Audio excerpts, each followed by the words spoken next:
Welcome to Professional Quotient. I'm your host, Jason Winningham, and today we have a very special guest, James Hanley. James, welcome. So happy to be here. Thanks for having me. So glad that you've made time to join us today. Would you like to start off by just telling us a little bit about yourself? So my name is James Hanley. I am a global director at CBRE, and my background's in engineering. And I also like to spend a lot of time sharing my experiences and helping other people grow in their careers.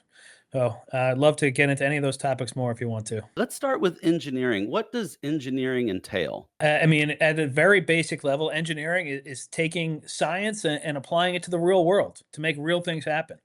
When I was younger, I was really good at math and science, and I loved roller coasters. And so when I was in high school, all I could think about doing was becoming an engineer and someday designing and building roller coasters. And turns out, pretty small market for that. Unsurprisingly, not too many roller coasters out there.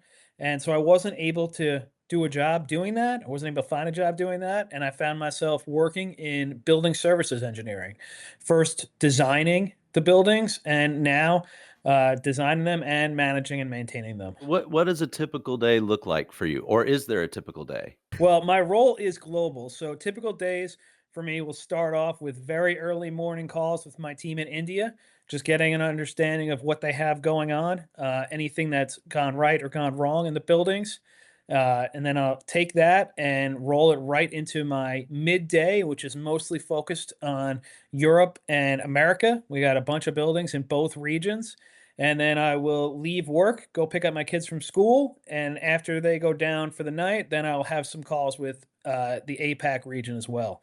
So I find myself kind of working at all sorts of hours, but getting to connect with really, really interesting people and getting to help them work through the challenges that they're facing, which is my favorite part of the day. Since you're in a global role and you've just shared with us, you're kind of going from morning to evening. What do hmm you do to ensure that you get rest? That's a great question. Easier said than done, but Yeah. I like to, I have a really strong belief that family is the most important part of my life and making sure that my wife and my children are best set up for their lives. And Mhm. so, um, when the family times come, I try and be as focused as I can on being with them and being present for them. And that is really rejuvenating for me.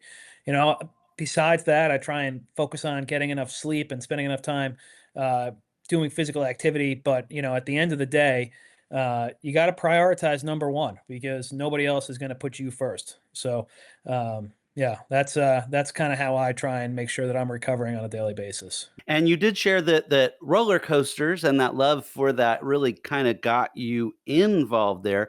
Were there any other influences, like a person that influenced you to get into this field? It's funny you mention that because there were a lot of people along the way who pushed me on this journey.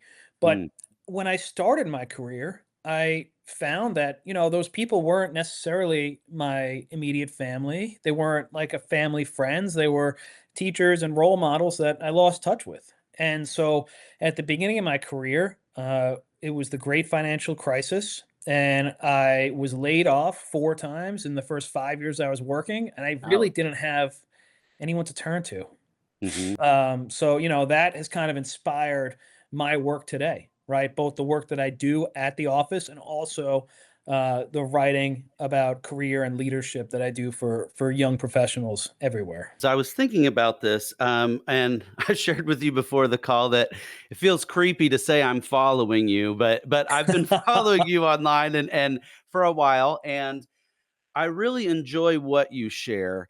And one of the big things that I see in any social media is that typically people always want to put only their best face forward, so to speak, or only show the very polished and trimmed. And I've seen you on a number of occasions sharing those real moments like, man, I failed and this was the lesson I had. Man, and you share those real authentic moments.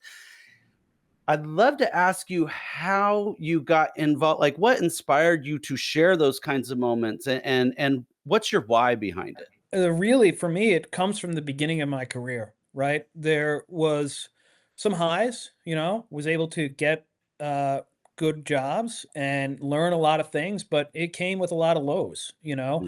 Mm. Those layoffs, you know, I'm not gonna say that I wasn't party to it. I don't think that, I was necessarily the best young professional, right? But at the same time, you can't really have the good without the bad. Yeah. And for a lot of people that do make content on social media, you don't really get a good perspective of the challenges they face. And when you'll read that and you think about the things that are hard in front of you, if you never see anyone else go through anything hard, it's really, really demoralizing and demotivating. It doesn't really help you to kind of overcome the challenges that you're facing. And, Mhm. I feel really fortunate with everything that's happened in my career. I think I got incredibly lucky. But the reality is that along the way, there was a lot of challenges. And those are the things that are more interesting and hopefully will be the ones that teach better lessons to the people that read my work. Wholeheartedly agree. I feel like we as humans are really good detectors of fakeness, and when we see something that's just too polished, we kind of disregard it. And I really wanted to highlight that because, like I said, I don't think enough people share that realness, and I personally believe that that realness allows other people to learn and connect with us. And so I just wanted to really, through that, say thank you for being real in those conversations. Thank you. Yeah. Well, yeah, you're very welcome. And honestly, it's an honor. If I hadn't found success in the ways that I did, then I wouldn't be able to do so. And there's a lot of people out there that are struggling with all sorts of things. So Mhm. happy to help, and hopefully I'm helping a lot of people. And would you mind sharing a little bit about your Substack and what really what was your starting what was your mission when you very first started it? When I first started, there was one very specific experience that I remember having, and I was working with a colleague, and we had to get in front of a client, and you know, I just saw them struggling so much with a very basic question. It was a Mm, question that was unexpected, but it was a question for them, not for me. And I remember thinking about this prep mindset, this prep mm, acronym, right? Which is you say your point, you give your reason, you give an example, and you give a point again, right? And that right. very small thing helps to answer an impromptu question that you don't expect, right? And it helps you to stay on point. No pun intended, but it also helps you to finish and to move on and to go on to the next thing instead of jumbling your words or rambling on. You very quickly know, all right, here's what I'm going to say, here's why, here's an example, and here I'm going to tell you what I said again, and then that's the end of it. So, and I just wanted to tell them that, and I wanted to share that with other people too, because I know it's really, really hard when you're in front of a client and they ask you a hard question to be able to answer concisely. I think that's a great way to do it. Is that a acronym that you create? Is that one that you had found? So I learned about that in a strategic communication class. My background is engineering, but I didn't become an engineer because I talk good. And so I learned along the way that communication is really the thing that levers up your technical skills. And so I Mm, took some communications classes. That was one of the things I learned. And there's a lot of other really, really not complicated things that you can do to enhance your communication. I'll never forget the first week we spent on one phrase, which is the message sent is almost never the message received, right? So yep. thinking about your audience and things like that has made a huge difference in how I communicate. And the writing is meant to kind of push that forward. That you've hit on something I've long thought, which is that it's amazing that we ever can communicate. When you think about how many synapses in our brain that a little thought travels and jumps across, and even when we use the exact same language, Hmm. we have so many different meanings behind each word within our own heads that it's amazing that we're able to communicate at all. But that's a very good lesson is that, yeah, what you're sending out is rarely what's exactly picked up on the other side, if ever, like that. And that also brings me to so within the professional quotient world here, we like Hmm. to focus on what we feel is most valuable to us in our careers, at least right now, out of our skills, our knowledge, our education, our experience, and our network. With those things in mind, what would you say is most valuable to you right now? It's a really good question, and all 5 of those things I think do provide me some value, Mhm, I wouldn't have gotten to where I was without each of them, but the thing that really has kind of totally transformed my PQ is my network, mhm, and for a long time, I would avoid networking. I thought it was icky. I thought it meant going to events and talking with people you don't know and sharing business cards. But I felt very fortunate. I had some influences for me that said, "Hey, networking isn't being somebody phony. It's being yourself, and it's being yourself to one person at a time." mhm, And ever since that switch flipped, I have spent lots of time working on myself to become better at being authentic with other people and also connecting with people. And that is people I used to work with, people who used to be my bosses, people who used to be my teachers. And that's kind of where I started. And over time, I've been able to really build up that network of connections, and to the point where now I frequently get people reaching out to me about employment roles. mhm. And I feel very fortunate that I can connect with the potential hiring managers and share those resumes. And that would have never happened had I not been working on my network for so long. You're building your community one person at a time, and I Yeah. like that. That's I love yeah. that too. That's a really good one. Mhm. Are there activities you do to continually raise your PQ? Yeah, I'm a firm believer that we are lifelong learners. And so I Mhm, will frequently be either reading or listening to an audiobook, right? To always be trying to learn new things. The topics that really interest me now are not technical.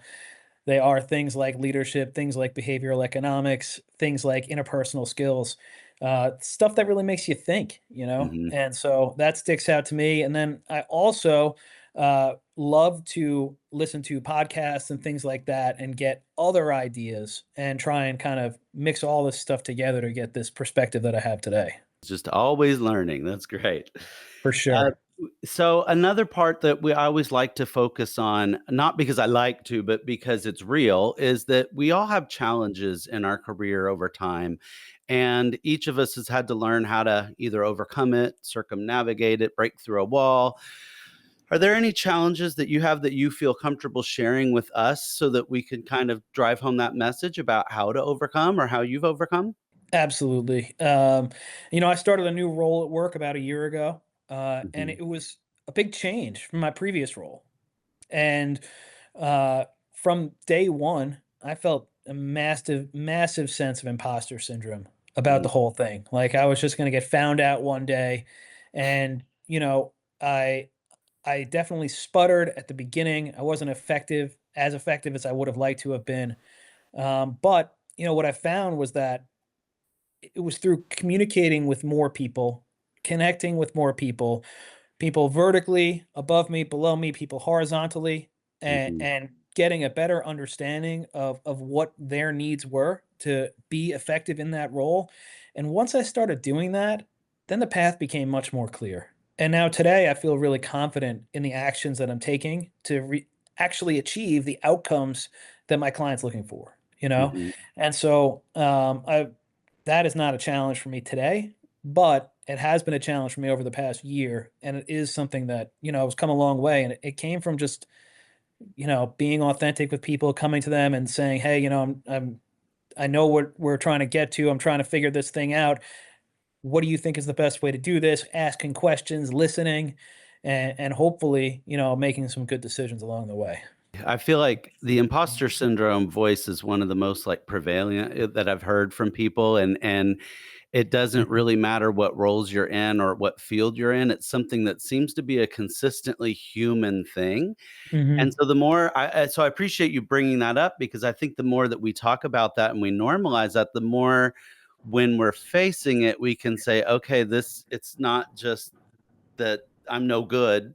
It's that I'm Mhm. learning and everybody Yeah. else is learning too, so that's okay, and it kinda gives us permission in our minds to keep growing and being okay with that, so thank you for sharing that. And you wouldn't have imposter syndrome if you weren't pushing yourself be outside of your comfort zone, right? If you were comfortable with everything you were doing, then you would never feel that way. So, feeling imposter syndrome is actually a reflection of the growth that you are undergoing. Yes. Yeah. A little Mhm. change in perspective makes a huge difference for sure. So if somebody is looking at your career and saying, I would love to get into the engineering world, I'd love to become a global director, what kind of advice would you give to somebody if they're looking at you and just seeing what they want to do with their life? For whenever I speak with young people, I always try and key in on a few routine things, right? Number one, you got to kind of establish the technical skills that make up your current role, right?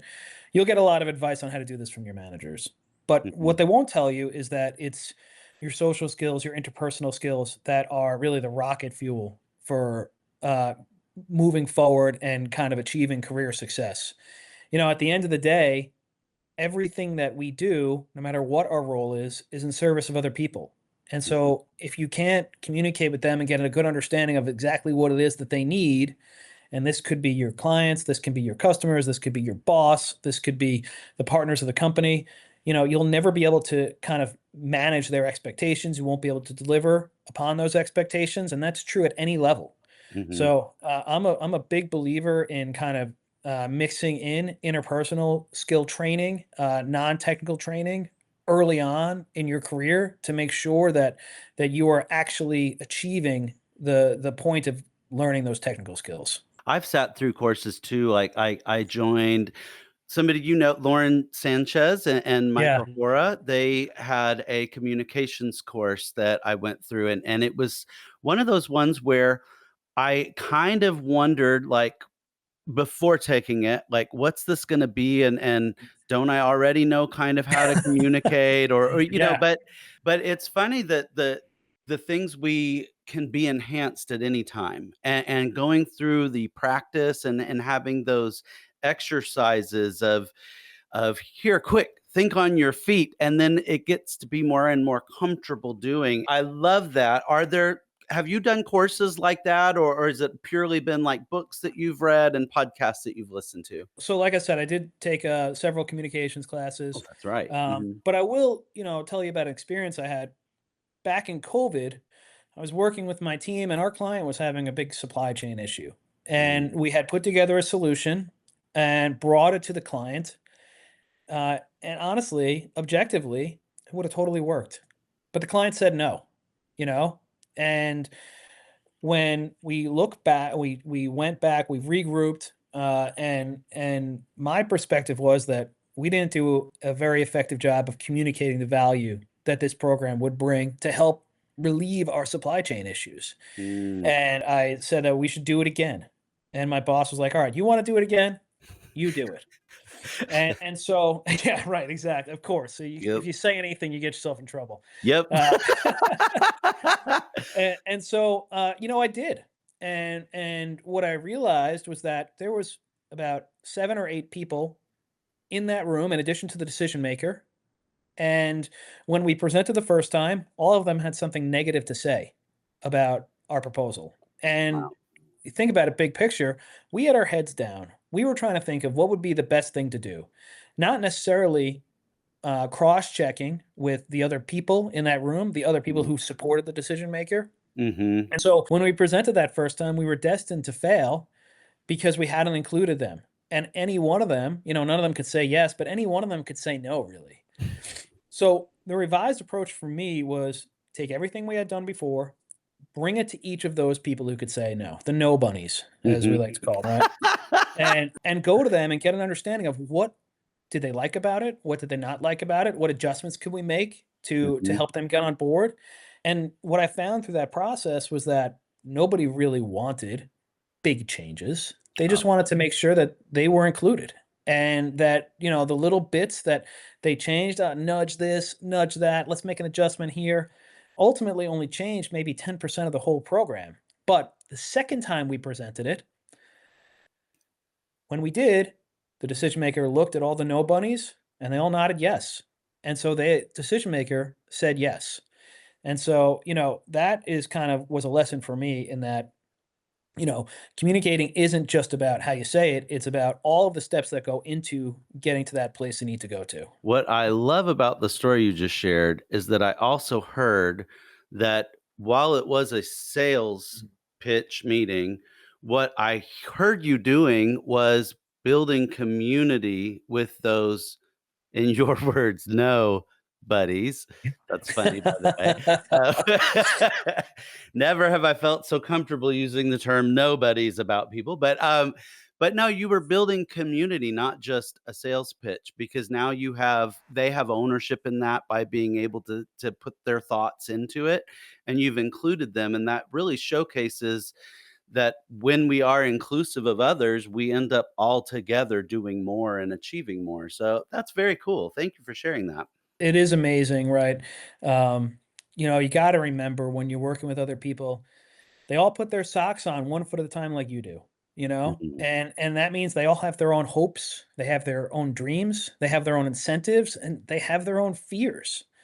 And, for a lot of people, they look at their role, their job as something to lose instead of something to use as a springboard. And so when something new gets brought, especially if it's a surprise, their first instinct is to say no because Mhm.